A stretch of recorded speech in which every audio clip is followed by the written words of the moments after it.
గుత్తికోట అంటేనే ఒక పురాతన చరిత్ర కలిగిన పెద్ద కోట. అలాంటి కోటలో 13వ శతాబ్దంలో బుక్కరాయలు గుత్తికోటను దక్షిణ భారతదేశానికి ఒక బండిరుసుగా పేర్కొన్నాడు. గుత్తికోట విశేషాలు ఈరోజు గుత్తికోట సంరక్షణ సమితి వ్యవస్థాపక అధ్యక్షుడు విజయభాస్కర్ కర్నూలు జిల్లాలోని తుగ్గిలి మండలంలోని చెన్నంపల్లి కోటను కూడా చేరుకొని గుత్తికోటకు చెన్నంపల్లి కోటకు ఉన్న అనుబంధాన్ని అక్కడ ఉన్న పెద్దల ద్వారా తెలుసుకోవడం జరిగింది. విశేషాలు విజయ విహారీ ద్వారా విజయభాస్కర్ తెలియజేస్తున్నాడు.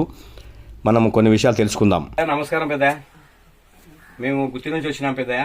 నా పేరు విజయభాస్కర్. మేము చెన్నంపల్లిలో ఇప్పుడు మీ కోట దగ్గర ఉన్నాము. మీకు దాదాపుగా ఇప్పుడు నాకు తెలిసి 85-90 దాకా ఉంటాయి వయసు. మీ అనుభవంలో ఈ కోట, ఈ యొక్క చెన్నంపల్లి కోట ఎవరు కట్టించినారో మీ పెద్దలు మీకు ఏమో చెప్పారా? చెప్పలేదు. ఆయన మురారావు గారు కట్టించినదే కానీ అదే తెలిసి ఇంకా కొంతమంది మురారీరావు అనే మా గుత్తికోట కట్టించినతనే ఇది కూడా. అంతగాని ఇంకా మిగతా ఎవరు రాజులు మీకు సంబంధించి ఏం తెలియదు మీకు. మురారీరావు వరకు మీ పెద్దలు అనేవాళ్ళు. మురారీరావు గోర్పడే మాత్రమే ఇక్కడికి వచ్చాడని. సంతోషం పెద్దయ్య, మంచి. ఇంకా ఏమని తెలుసా? ఏం తెలిసినా అది ఒకటి ఆడవాడంతా 2 నెలలు కాపురం చేసినా కానీ ఇక్కడ వాళ్ళ బావి కొంచెం దొక్కుని బావి ఉందా ఇక్కడ? ఓకే ఓకే, మూలకుంది. ఇప్పటికీ ఉందా బావి?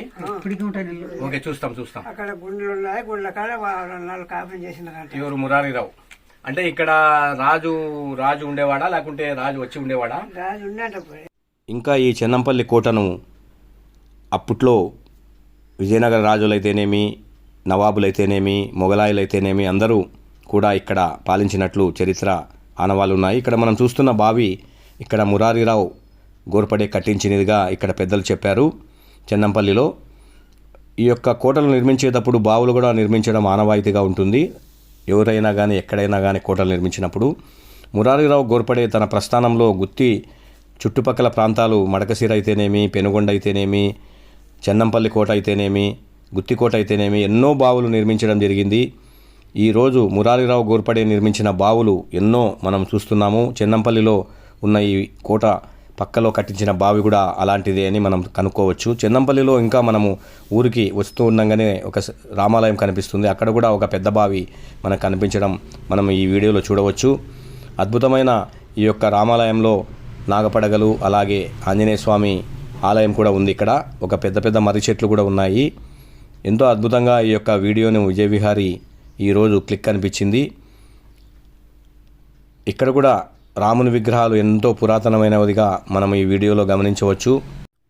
సీతారాముల దేవాలయం పక్కనే మనకి ఇక్కడ ఆంజనేయ స్వామి ఆలయం కూడా అప్పట్లోనే కట్టించారు. అద్భుతంగా ఉన్న ఈ యొక్క చెన్నంపల్లి ఎంతో పురాతన చరిత్ర కలిగినదిగా మనము ఈ వీడియో ద్వారా తెలుసుకోవచ్చు. ఇక్కడ పాదుకలు కూడా మనకు కనిపిస్తాయి. మళ్ళా ఎందుకు పెట్టారో మనము, ఇది పురాతన చరిత్ర కలిగిన ఈ యొక్క పాదాలు కూడా ఉన్నాయి ఇక్కడ రామాలయంకు ఎదురుగా ఒక బావి పక్కలో.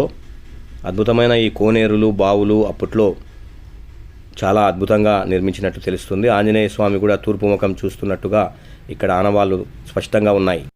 మా విజయ విహారీ ఛానల్ని సబ్స్క్రైబ్ చేయండి, షేర్ చేయండి, లైక్ చేయండి.